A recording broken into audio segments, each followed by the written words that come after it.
us this afternoon.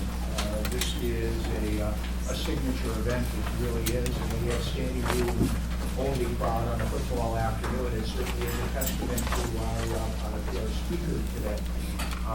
This is going to be a wonderful lecture that Dr. Hovannisian is going to deliver. And what I would like to do now is to just introduce Father Nadi Katarian to say a few words. I believe he has a blessing for us. And since this is a Catholic university, that is A-okay. I will just do the invocation and then Russ will take over. All right. O Jesus, wisdom of the Father, grant us wisdom that we may always think, speak, and do that which is good in your sight. Save us from evil thoughts, words, and deeds. Have mercy upon you creatures and upon us, manifold sinners. Amen.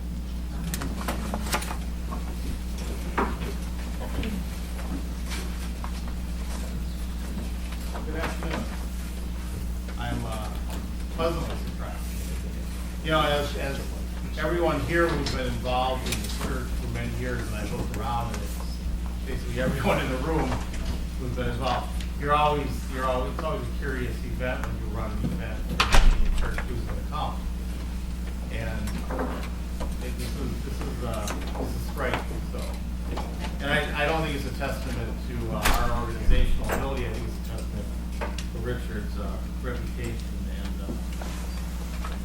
And I got to say this. I was in Philadelphia this spring. I gave a talk on a panel that, once again, Richard brought them in, and I got to entertain them. And flew into Philadelphia on the red eye. Got in about 8 a.m. in the morning. Came to the talk. Gave his talk. We went out to dinner, and you learn the humility of Richard Hovannisian because it was now about 8 o'clock at night. And they have been moving him around and around and around all day. And I said, I turned to him and I said, aren't you tired? Maybe we should leave now. And he turned and he said, no, they're serving ice cream. I was like, okay. I guess humility is something to be said because if you won't, you won't feel crazy later. But it's an honor. I'm not going to. I will say this, and at that time I have to cross-sell because I am a Paramount chairman. On the back of your little handout is a mention of another speaker who's coming to Greenfield in 3 weeks, who was on the panel with us, who will be speaking about a similar issue, which follows up on Dr. Hovannisian's talk. He's going to speak on what happened to the Armenians who remained in Turkey following the genocide. And she was a fantastic speaker, so I encourage you to consider that one also. But without any ado,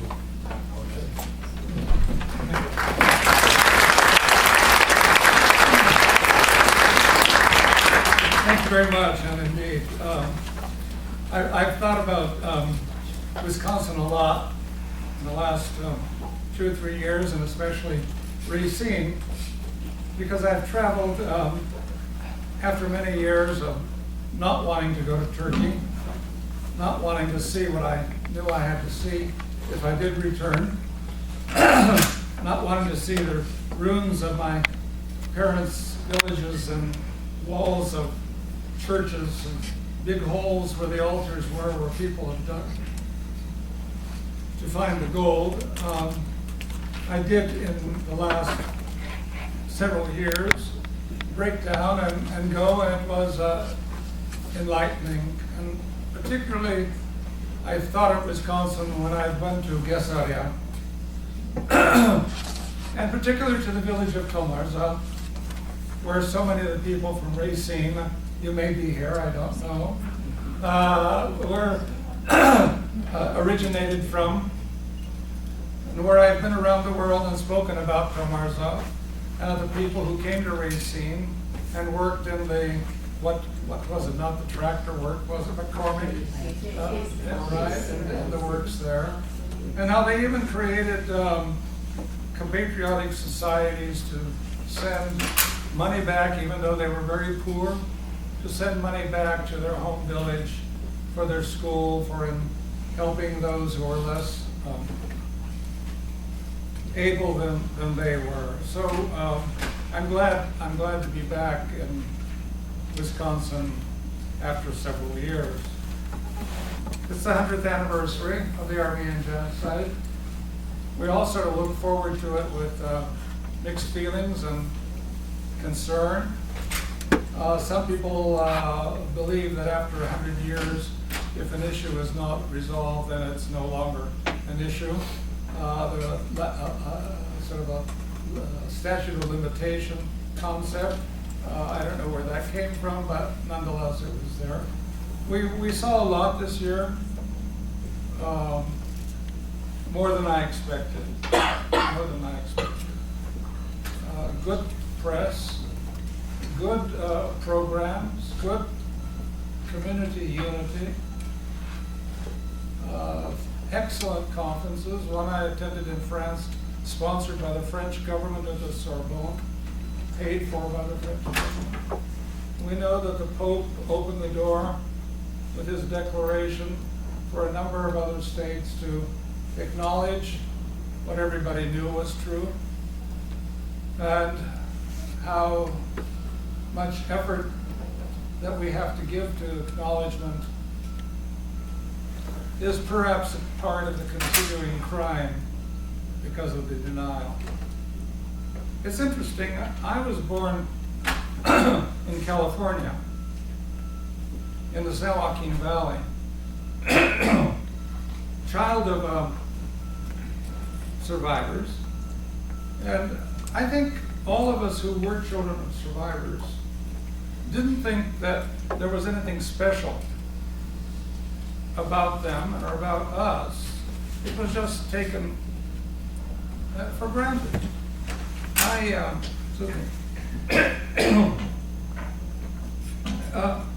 I was born only 10 or 15 years after the genocide. I was a half generation removed from it. I'm sorry.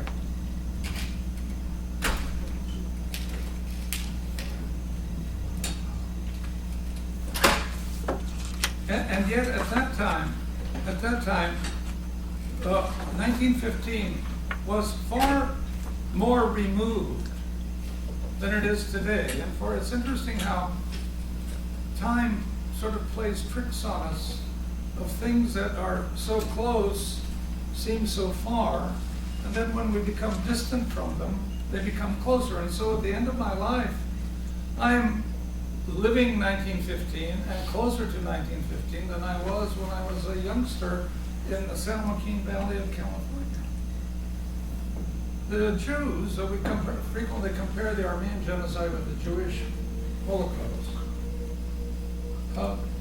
They have created in the United States and other countries organizations such as the 1939 Club, where survivors get together and communicate and feel a special relationship with one another. They have Children of Survivors clubs. They have child survivor clubs, people who were children at the time. But the Armenians had no such things, because everybody was a survivor, and it was not a special distinction to be a survivor. They either were those who had come earlier, prior to the genocide, as laborers, workers, most of them leaving their families behind in Gesaria or Tomarza or Kharper, wherever they might be, to make some money and then to return to improve their way of living. Or else they were the survivors of 1915 who were bounced around, who went from pillar to post, who went to various orphanages. Some of them became child or picture brides of men, bachelor men in America, or men who had lost their wives and families and wanted to start a new family. And so this Armenian community is different from the Jewish community in that it entails everybody. It was not just a segment of the community. And I remember still in my youth, women were still being rescued from the deserts of Syria, from the Bedouin tribes. And they would be, it was a great sort of celebration and excitement in our little farming community. We had only a dozen Armenian families, all from Kharper. And next door was another little community, which is known as Yetem, where everyone was from a Gesarya community of Chumak. We didn't have much to do with each other, Chumaku and Kharper at the time, and we were very, very parochial. As a matter of fact, when my brother married a Chomakotsi girl, many of my sister-in-law's friends came to the parents and said, why are you giving your daughter to a foreigner? That is, he's an Armenian, he's from Kharper. In any case, I remember those women who were rescued and came, and I was frightened by them. I was really frightened by them. I have not seen tattoos on people before. Well, my father had a cross, and we saw maybe some religious tattoos, but women with these curlicues all over their faces, their lips entirely blue. And this was, of course, evidence of the fact that they had been taken in by the Arab Bedouin tribes, had been probably married off, may have married, born children to them, but were ultimately rescued.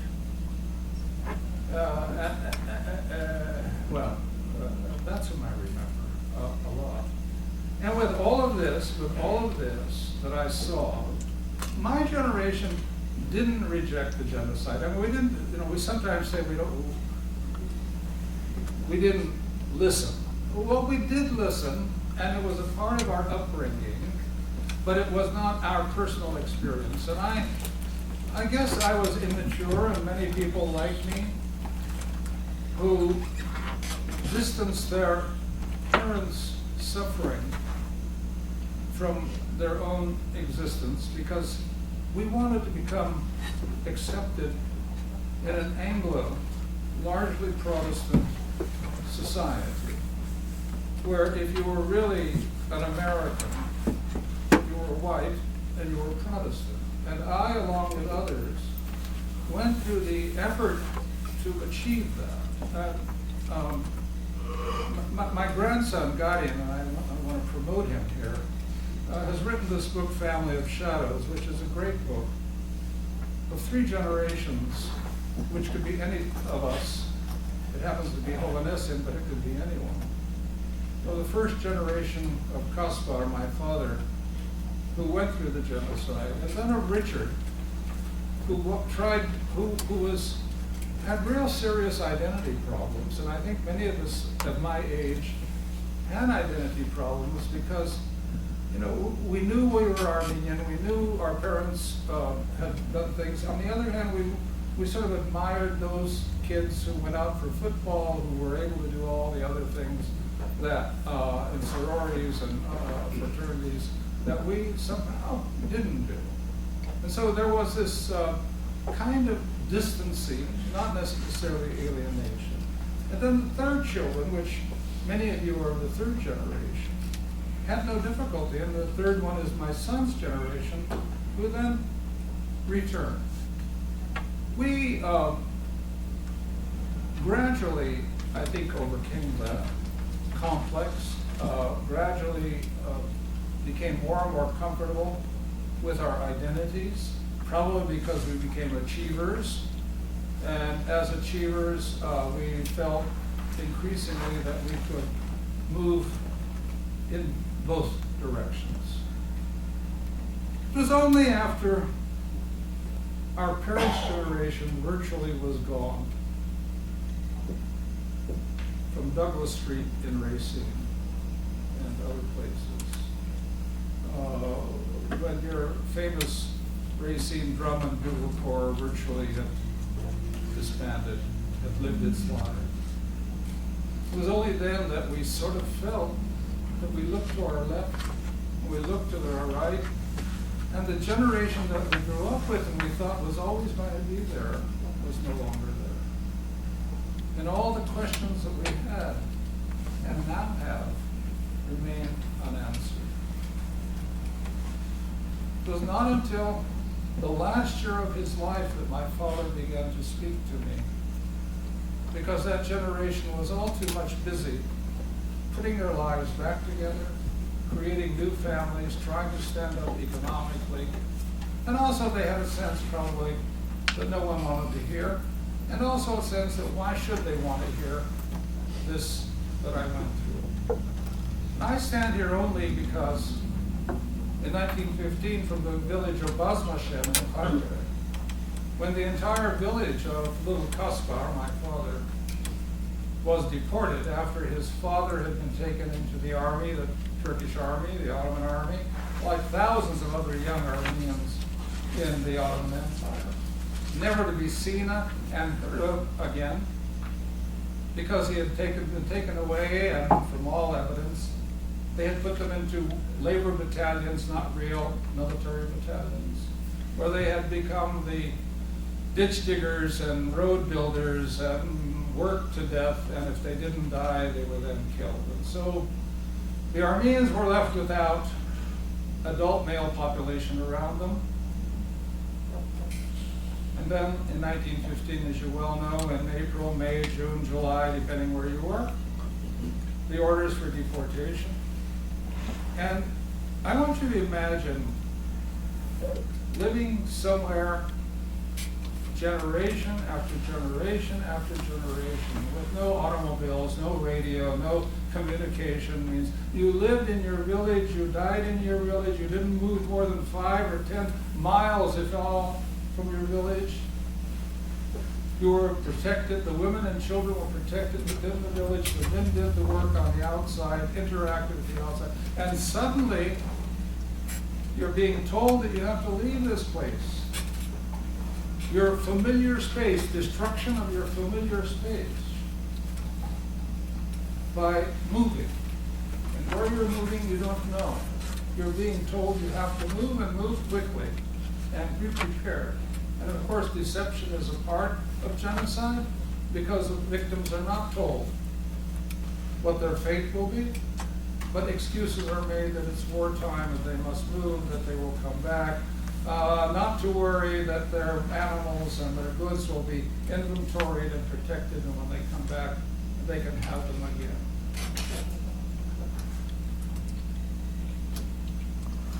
So I'm trying to put ourselves in the place of the chaos of grandmothers and mothers who now, against their will, not wanting, had become the heads of household.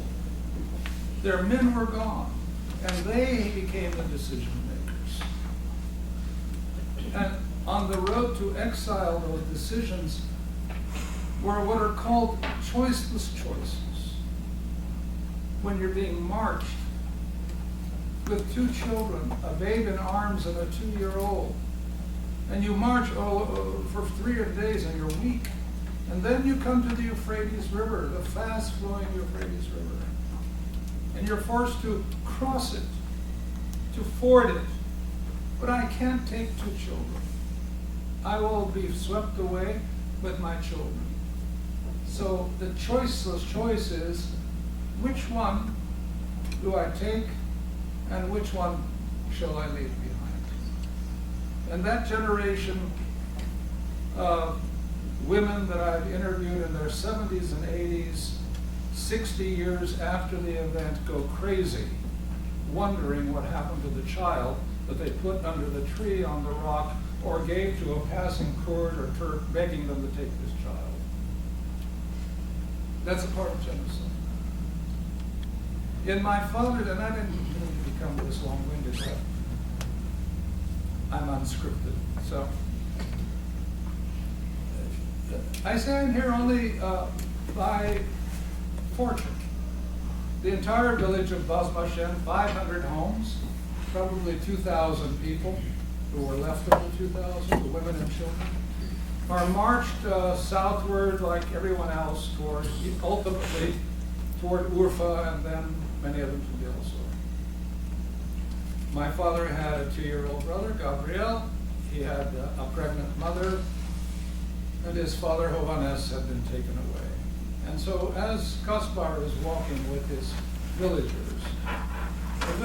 the caravans are being looted continuously, raided continuously by Kurdish tribes.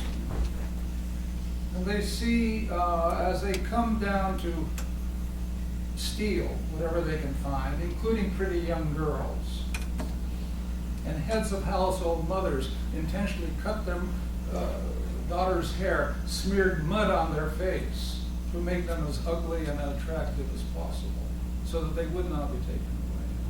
But they spotted Kaspar. He was now 13. He was not old enough to have been taken to the army. He was not old enough perhaps to be taken away with all the men who had been separated from the women and children, roped up and taken out and killed within a day or two march from their homes. Put in the prison, taken out and killed in the machete style of face-to-face killing, bloody killing with axes, hatchets, and so forth, where one person perhaps could survive or did survive and was able to crawl out from under the bodies to tell the rest of the people what had happened. And so they spot 13-year-old Kaspar, who was a young lad, and they say, hey, this boy could be a good slave labor for us. He could tend our sheep. He could be a servant. And so they take Kaspar from the caravan, from his mother Hernad, and from his brother Gabriel, and from all the other people from Bazmashen, who will end up in the route to Del Azor, very few of whom will ever be seen or heard of. And then his saga, which is in this book, of escape, of joining General Antrani. Here's a boy of 16, 17. I mean, imagine, we're talking about high school age kids now, what they've seen.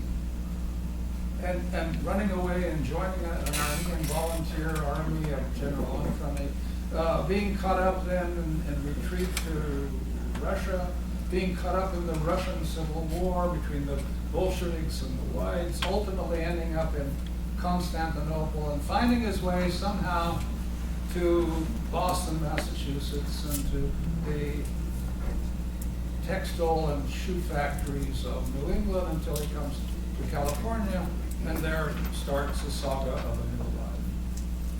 I didn't know anything about this until he was almost gone. And the point is, this happens to thousands of young Armenians before they're out of high school age.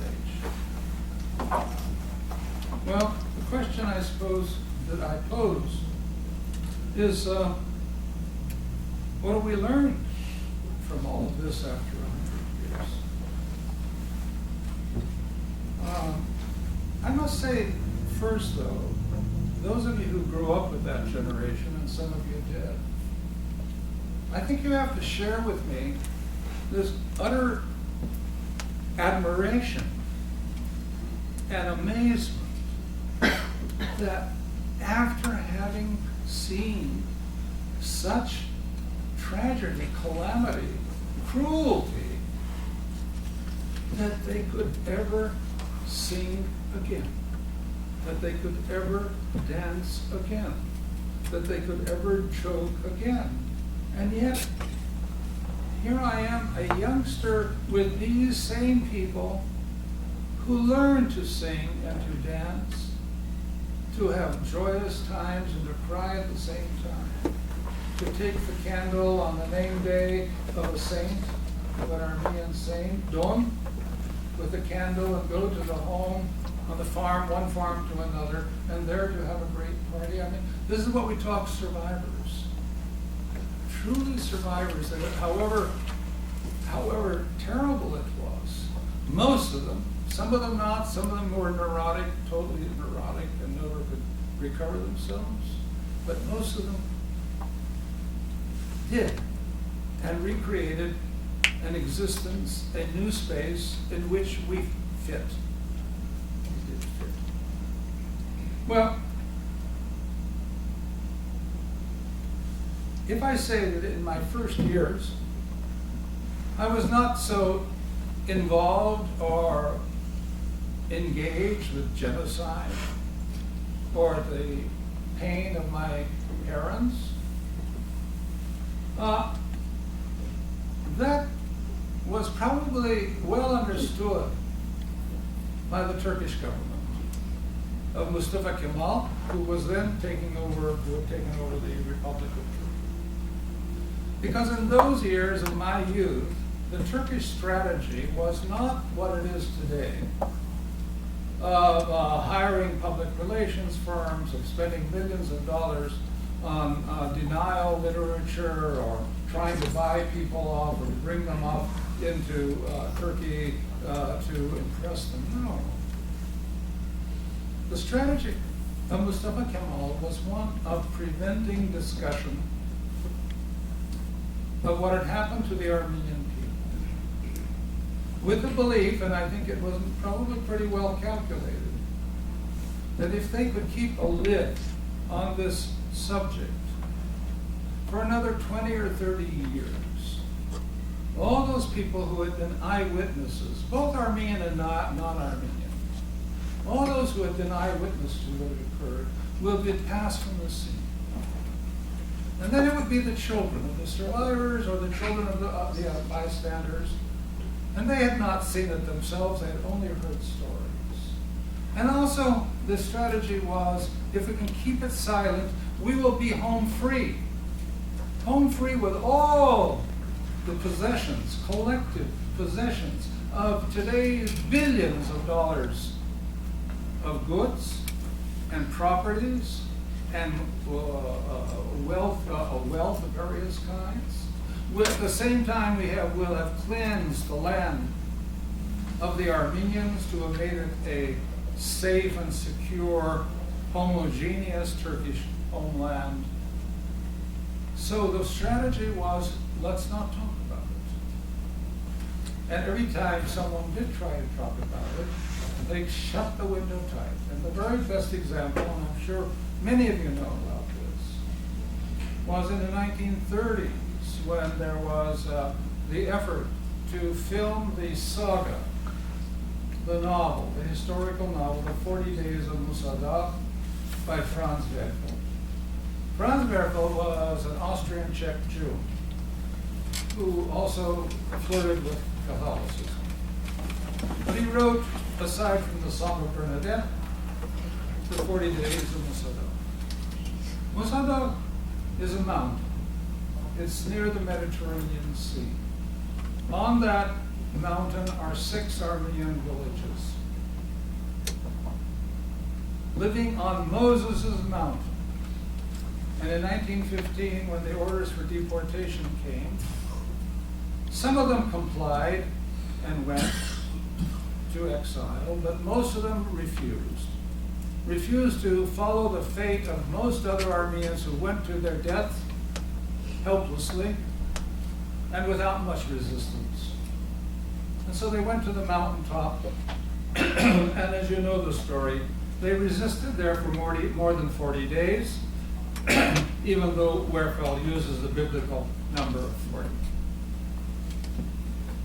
And were ultimately rescued because they were fortunately geographically, we are living along the Mediterranean Sea, were rescued by the French vessels and taken to Port Said, some 5,000 Armenians rescued.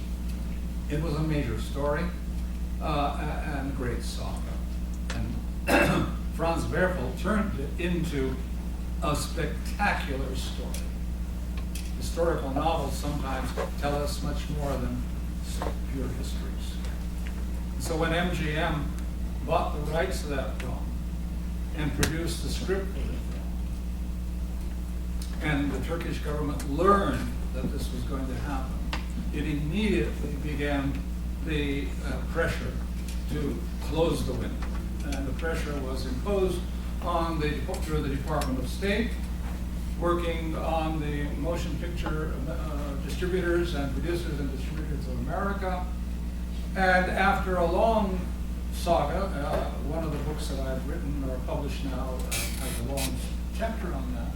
Even when MGM offered to send the script to the Turkish embassy in Washington to a famous now Turkish name Erdogan, one of the ones that are head of, was it Capitol Records or some records, who was then the ambassador to his father. They said, no, any discussion of this subject is not acceptable to us. We will reject, it will interfere with our diplomatic relations. It will also have a very negative impact on our economic relations. And already you would see that moral issues give way to practical issues. And here was the very first instance where a government is already, the United States government, our government, is going along with shutting the window because it does not want to rustle the feathers of a potential partner in trade, which has friends in Europe that could also ban American movies if it went so. So by World War II, some people call the Armenian genocide a forgotten genocide. And it's true. When I was growing up or going to school, no one knew anything about an Armenian genocide, nor did they know anything about an Armenian. We were Romanians or Albanians or something.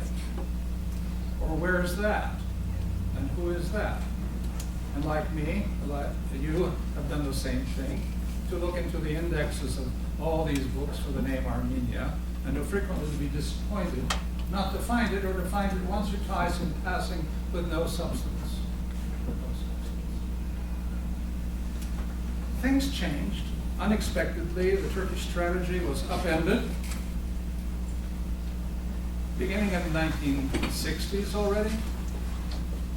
Certainly by 1965, with the 50th anniversary, and now with the 100th anniversary of 1965. I was there, 50th anniversary, when the entire Armenian world stood up on its legs and shouted and demanded and became boisterous. From Tehran to Buenos Aires, from Los Angeles to Paris, and most of all to Yerevan. Yerevan in the Soviet Union, in the tightly controlled society where 10 refuseniks, or 10 individuals protesting, would be swept off the streets in 10 seconds. And here we have thousands and upon thousands of Armenians in the streets of Yerevan in 1965, shouting for the first time because they had not been allowed to shout prior to this time, and now they are. That gave a new awakening to Armenian communities.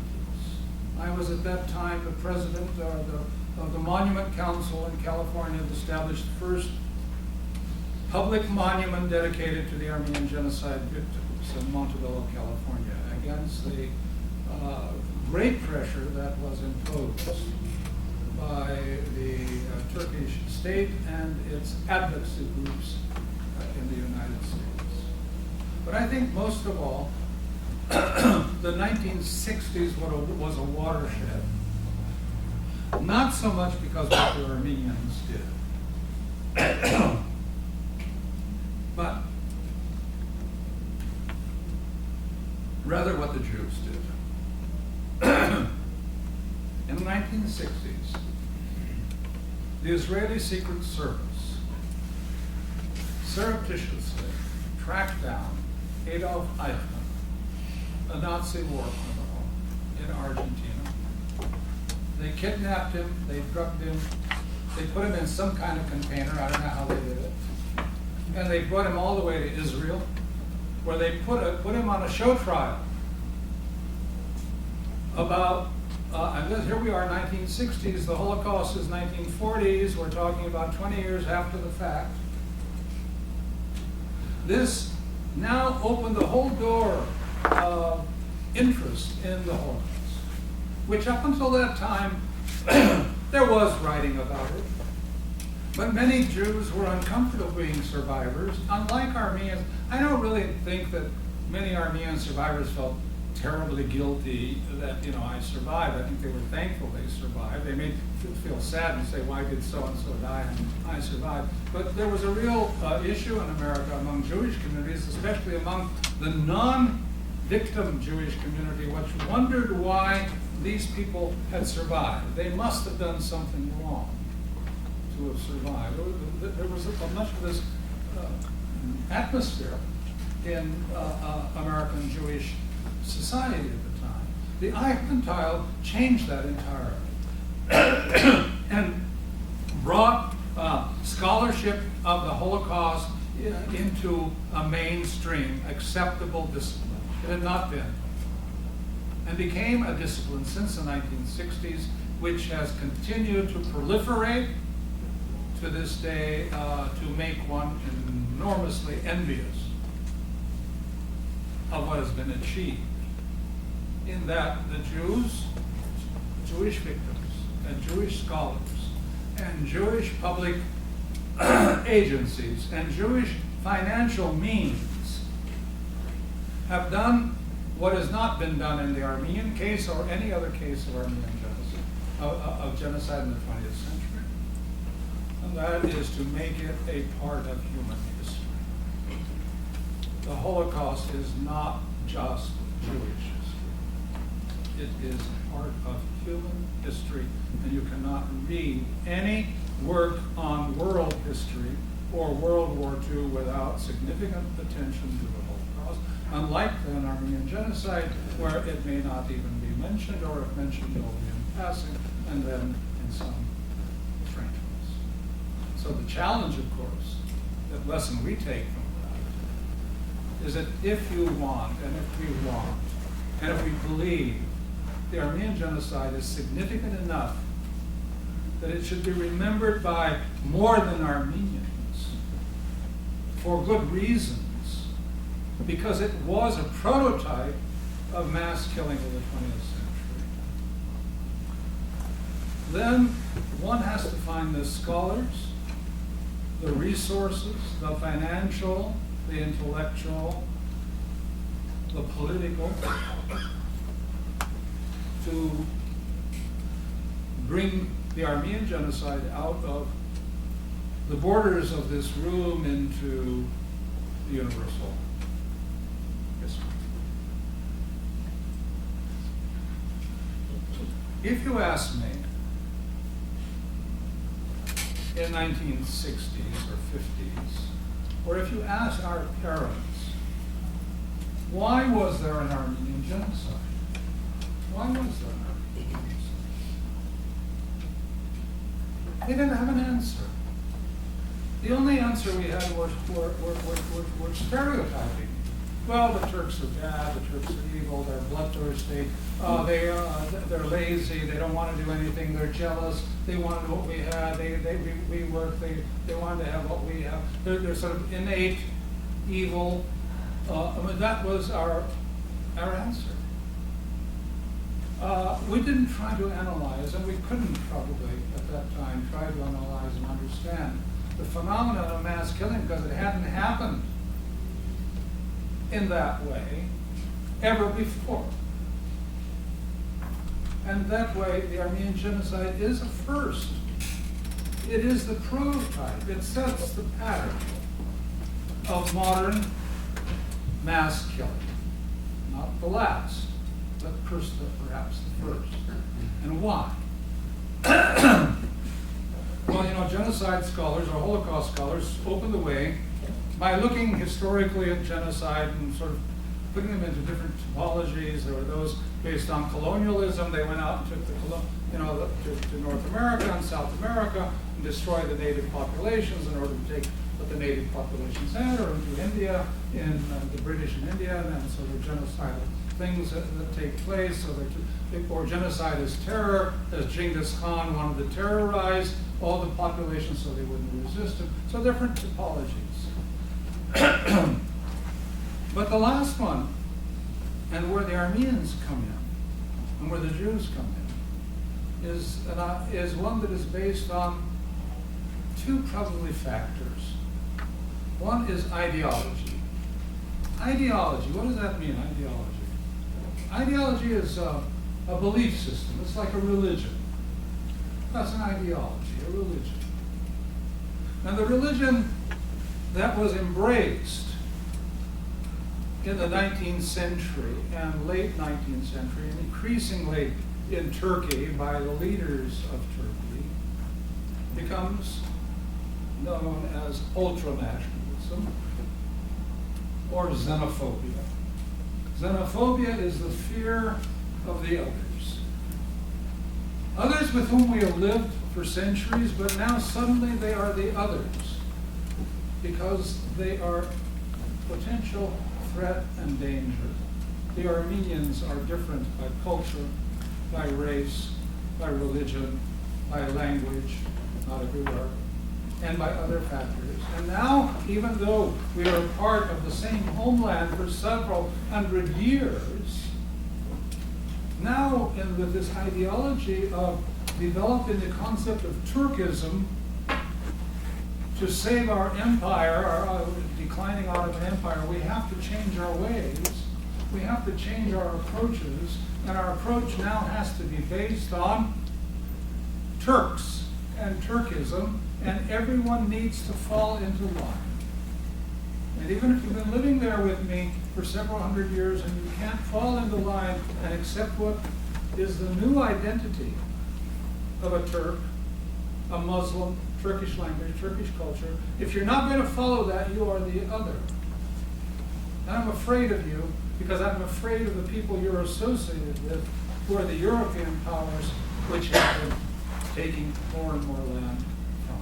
And the other factor, I think, of importance is modernization. You're playing with your machines, your apps and your iPhones or whatever else you have. My students try to do it all the time. And the worst students are those who do it when they're crossing the street. Not looking at the cars because they're too busy sending messages and receiving. But can you imagine that wonder? I remember about 20 years, maybe it was longer. I received a letter from Australia the same day it had been sent. I was unbelievable. They called it a fax. Now, faxes are, who needs them? I stopped when they came up with the name of Blueberry. I don't know whether it was Blackberry. I stopped because they went on there from there. There's something called Facebook and something known as Twitter. And I don't know, Apple, whatever. What has happened in our 20s is a marvelous century. I grew up in a farmhouse, didn't have running water or a telephone. And I saw that all happen in my lifetime. And I saw this machine that we first had to get up and change to see the pictures. Bringing pictures into the house, can you imagine? That's our century, the wonderful, wonderful century. It allows us to communicate in 1 second with 8,000 miles away, where there are no secrets. And that same century gave us the scientists, the technology to create poison gas in World War I, and the atomic bomb, and ultimately the hydrogen bomb that can destroy the entire world. So it was a lethal combination, I think, of this ultranationalism and modernization that made the 20th century genocides different from others. Well, you can say the Turkish Empire was very backward, as it was. What's modernization, or what modernization they have? They had only one railway line going from Istanbul down towards Cilicia and Aleppo, and that wasn't even completed. They used the Armenians in 1915 to finish building the tunnels through the Taurus Mountains with their German contractors and military officers, and once they were completed, then the German officers allowed the Turkish overlords to take these young men away to their deaths. So the one line, but it didn't reach to Kharkiv and Vush and Van and Bitlis and Erzurum and Sebastia and many other places, or Malatya. So what was so great about modernization? And of course, we know, one word, telegraph. Telegraph. Imagine with someone who is out to destroy a people can do with a telegraph. Talat Pasha was the Minister of Interior. Minister of Interior doesn't deal with trees, it deals with security. The Minister of Interior, who was by profession a telegraph operator, and who could, with the telegraph, do two things. He could send double orders, one formally from his office, saying, protect the Armenians, be sure that no harm comes to them, see that they have medical attention, be sure they do inventory all their goods and supplies so that when they come back they can get them with interest. Those are official orders, which our deniers today love to cite because they're real documents, they're real orders. You'll see there was no malice, there was no intent.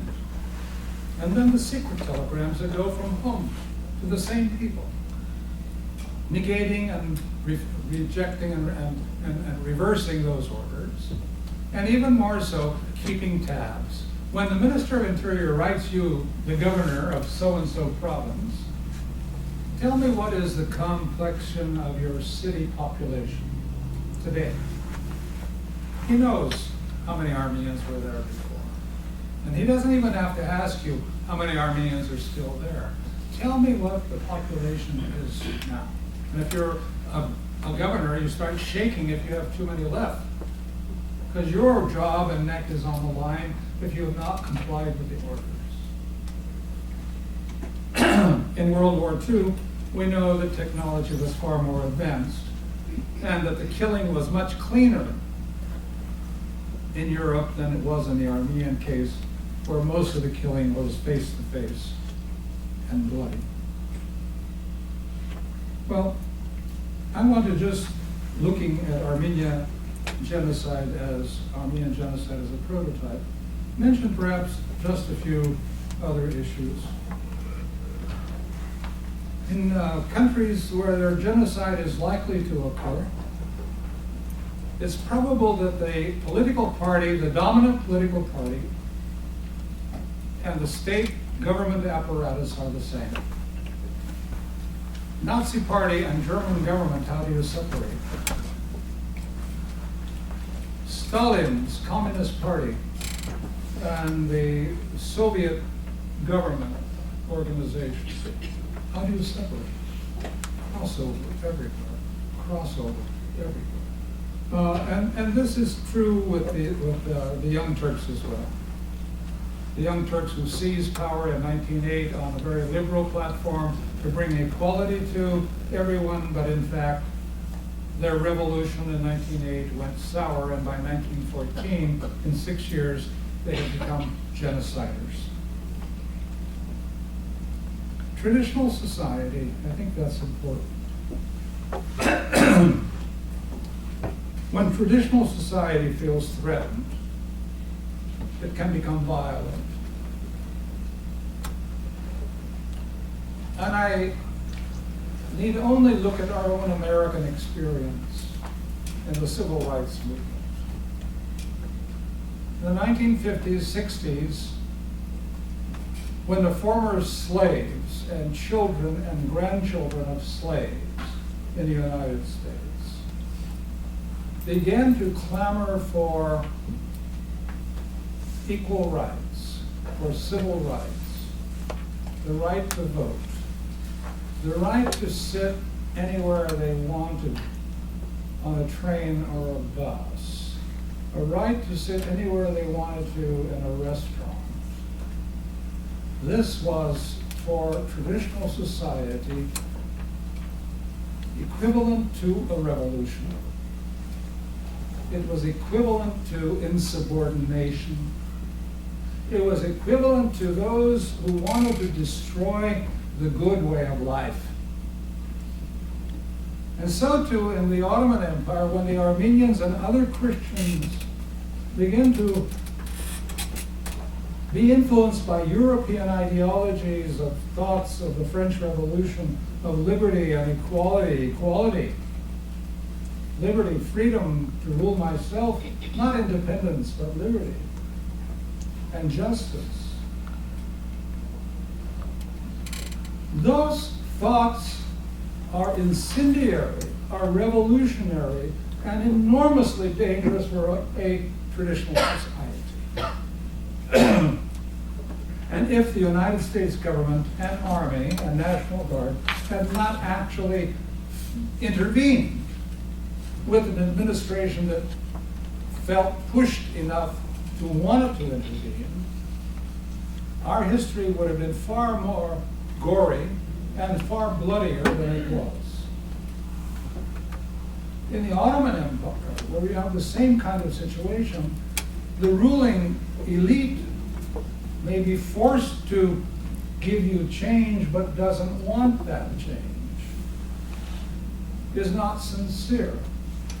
And so even before the genocidal regime of the Young Turks, there were rulers who were known as sultans. And the last great sultan was Abdul Hamid.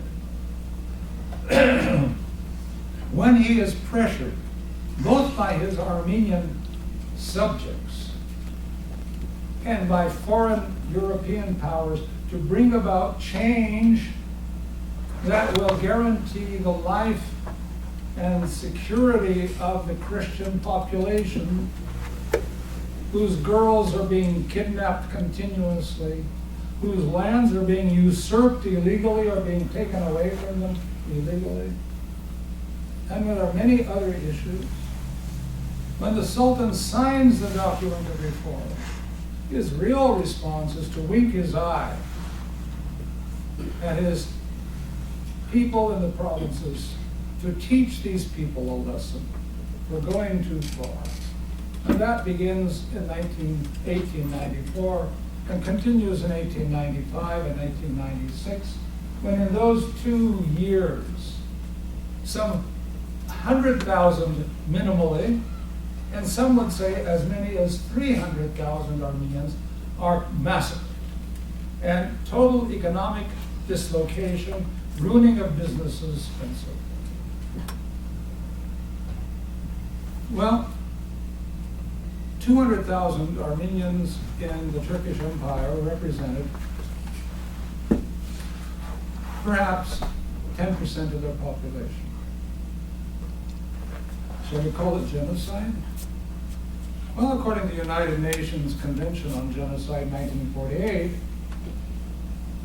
killing members of the group in whole or in part constitute, with intent, it has to be with intent. If there's no intent, there's no genocide, and that's what deniers now are emphasizing, that there may be a tragedy, but there was no intent, and without intent, there cannot be genocide. In any case, 10% of the population, shall we call it genocide?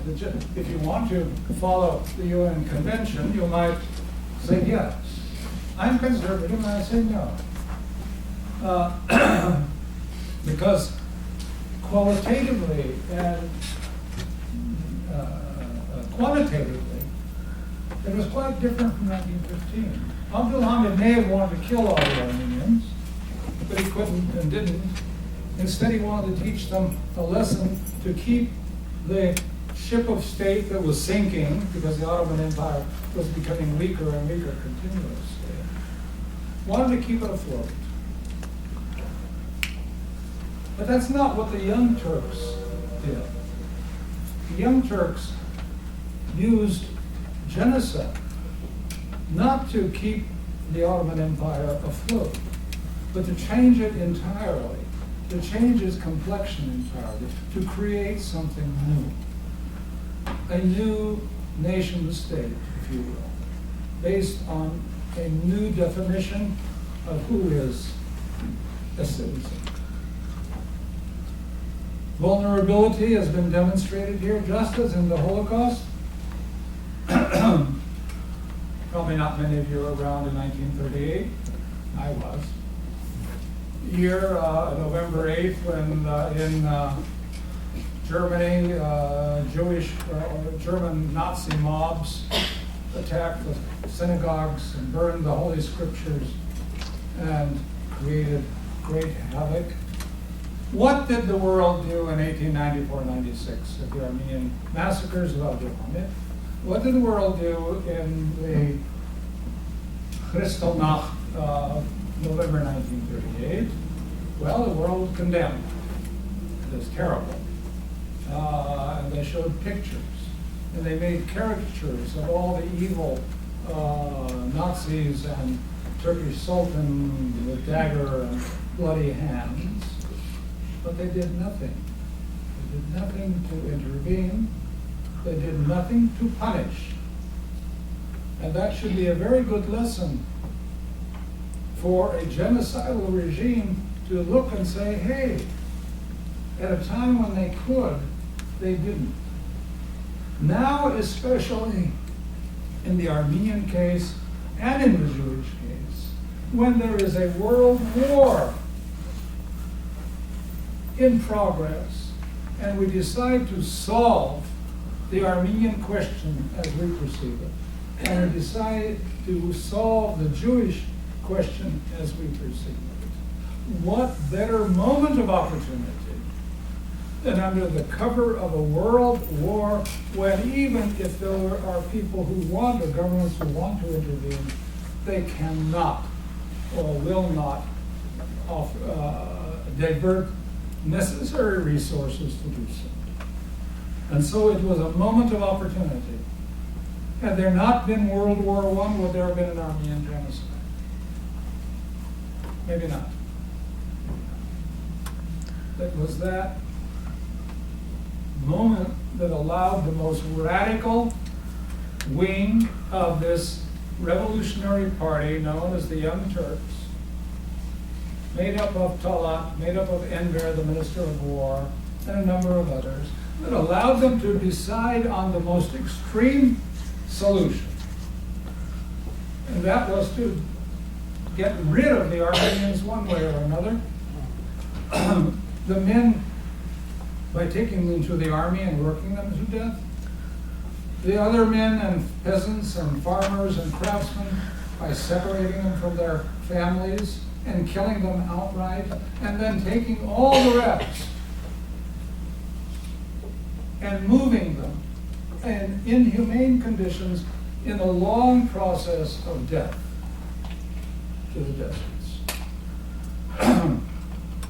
I sometimes ask, and I don't know if I have the answer, if the intent was to annihilate, why didn't they just kill the women and children the way they did the men? It's a good question. Is it Near Eastern chivalry that good warriors don't kill women and children? We're braves, we don't do that kind of thing. I can't answer. I don't know, because we don't have enough information. In the way, in the Holocaust, everything is known. Everything is out there. Thousands and hundreds of thousands of documents, decisions, secret meetings, minutes, and in the Armenian case, silence and a wall of silence by the Turkish government, which claims its archives are open, but only after it is cleansed what it needs to get rid of to allow others in.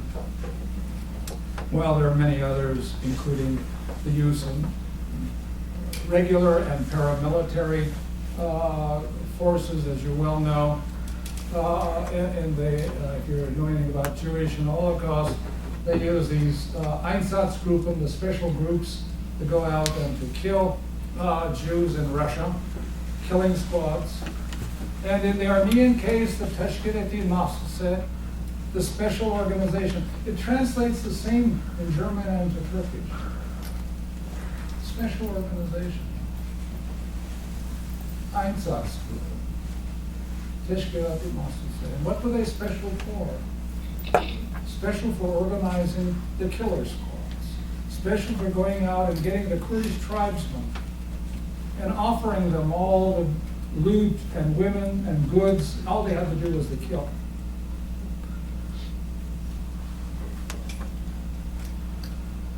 And perhaps I should end by saying the enormous transfer of economic wealth from the victim group to the perpetrator group cannot be exaggerated in any genocide.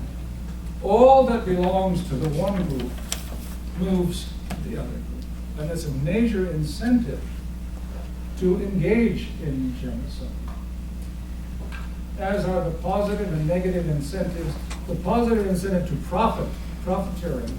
And the negative is if you don't do what I ask, then you're going to be in trouble. And we need to give, and I sometimes tell Turkish audience or Turkish individuals who are in the audience, it's really a shame that denial continues. Because it also denies the victims from remembering and acknowledging the good Turks. For in nearly every story of a survivor that I've taken, there's been a good Turk or a good Muslim who has intervened, who has helped, who has either sheltered or has some way protected an Armenian victim, maybe for a day, maybe for a week, maybe 3 years. And yet we have no way of remembering them. The Iron Curtain came down and there was never any connection between those who intervened for altruistic humanitarian reasons and those who survived.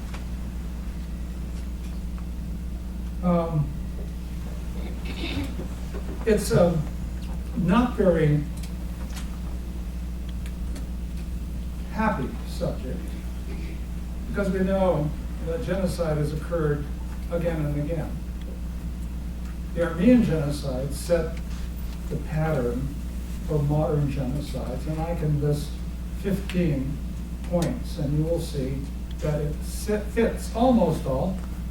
Maybe not Rwanda, where Rwanda was much more a classical face-to-face killing between two groups that were not so different in language or in religion in the way that Armenians and Turks were, or other victims. But it was the prototype. We might take some optimism, perhaps, in the fact that since the trials of 1919, where the Turkish war criminals were arrested, tried, well, not arrested, but tried in absentia and condemned to death as a statement that the genocide, in fact, had been in by intent by the Young Turk leaders, and Enver Cemal, Talat, and others are condemned to death, even though they are not executed because they're all fled the country. And it was left up to Armenian vengeance seekers to track them down and to kill most of them, to carry out the verdict. But since then, Nuremberg also is in many ways a miscarriage. But in recent years, with the establishment of international tribunals, International Tribunal for former Yugoslavia, International Court of Justice, now perpetrators cannot feel that they can do it and they are away free and no one can touch them. Because now they have to worry that anytime they travel, they can be arrested and they can be brought before a court. It's still very initial, but perhaps there is some progress toward this. Well, in essence, the Armenian genocide eliminated the Armenians spatially from their homes, to which they were not allowed to return, even to visit, unlike Jews and others who've been able to go until the recent years. The struggle continues. It's not easy. It's not fun. I've just completed an article on modern denial of the Armenian genocide by American scholars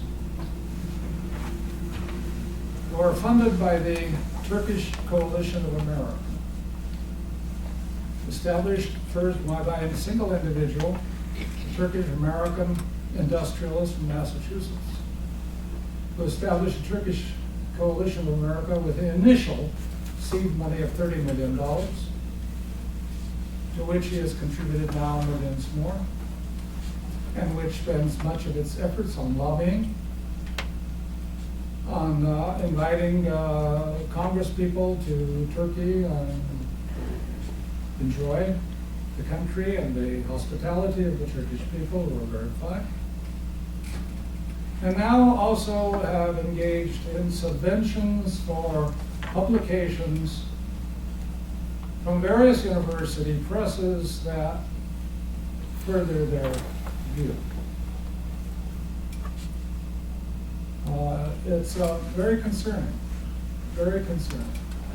and one at times feels helpless in the face of the millions and millions and millions of dollars that are being expended to silence the Armenian case, with the limited resources that the Armenian people possess, and with the fact that their moral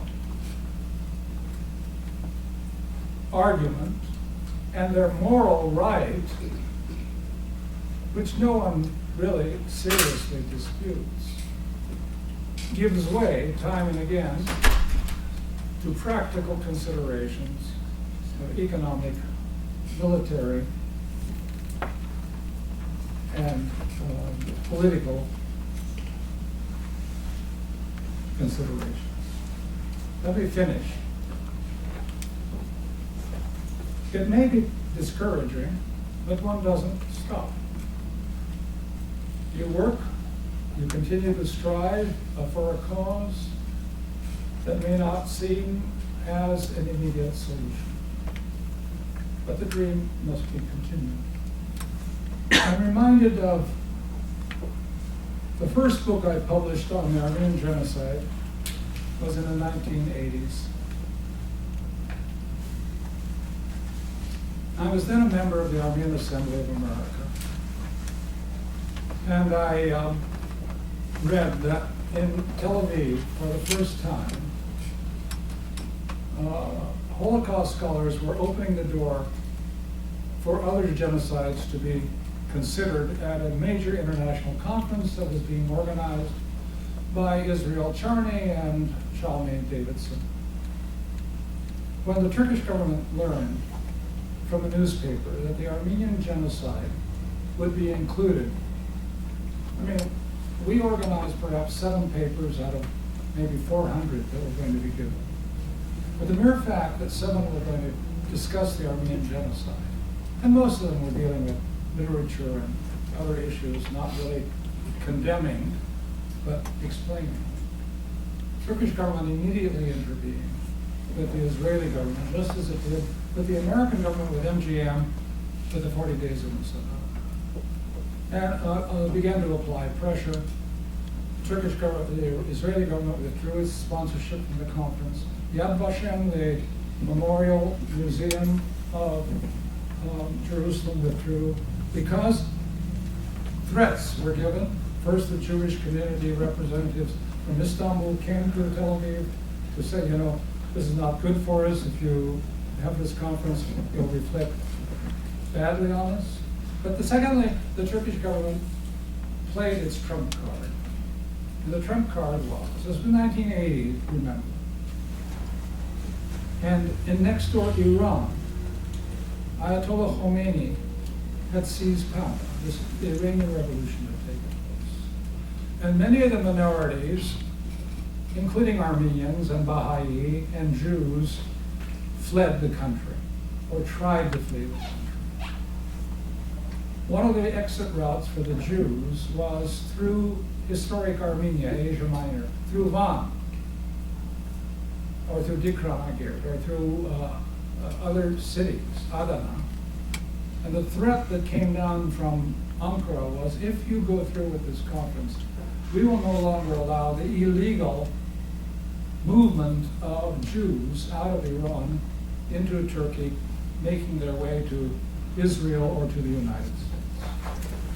That was the last straw. The conference was canceled, but nonetheless, half of the people went on, and we went, and it was ironic because we attracted much larger audiences than we would if we'd had with 400 other panelists at the same time, people wondering, why? What's all this about?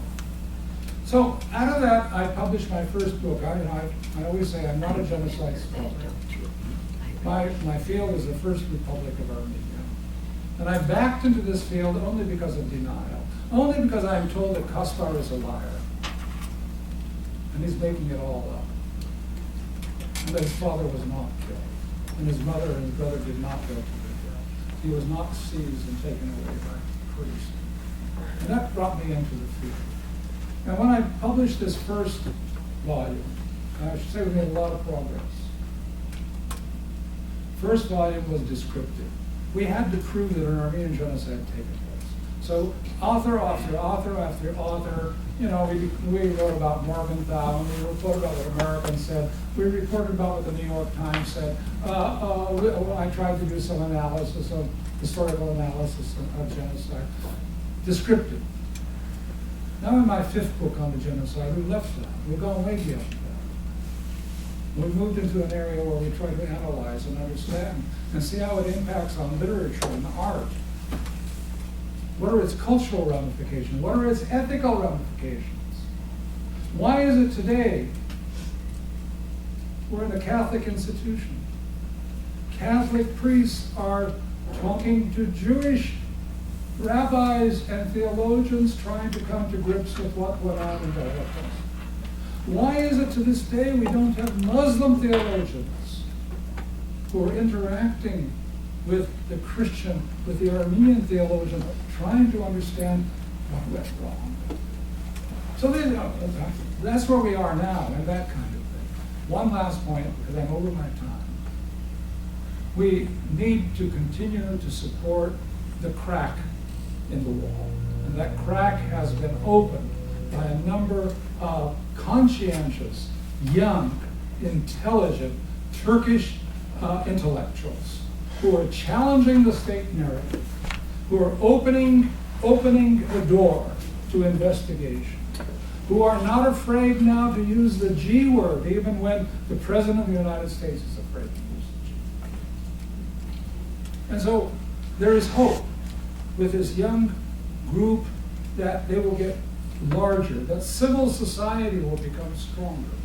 And with civil society becoming stronger, to begin to question, as we did, our own history. I grew up in elementary school learning about the Injuns. You know what Injuns are? The painted savages. There were the good guys and the bad guys. And the movies ended always with the good guys with the blue jackets coming to the rescue of the poor women in the stockade who were threatened by these savages. We've gotten beyond that. And we hope the time will come for that. Finally, in the introduction to that volume, Armenian Genocide in Perspective, I had Terence Dupre write the introduction. Terence Dupre was a member of the Holocaust Council. He was a Cajun, unfortunately died early, but he said this. He referred back to Milan Kundera, who was an exiled Czech novelist at the time. Kundera said, "The struggle of man against power is a struggle of memory against forgetting." Dupre then continues saying, "National catastrophes can be survived if, and perhaps only if, those to whom disaster happens can recover themselves through knowing the truth of their suffering." Great powers, on the other hand, would vanquish not only the peoples they subjugate, but also the cultural mechanisms that would sustain vital memory of historical crimes. When modern nation states make way for geopolitical power plays, they are not above removing everything: nations, cultures, homelands in their path. Great powers regularly demolish other people's claims to dignity and place, and sometimes, as we know, the outcome is genocide. Dupre concludes, in a very real sense, therefore, Kundera is right. Against historical crimes, we fight as best we can, and a cardinal part of this engagement is the struggle of memory against forgetting. And we are here to remember. Thank you.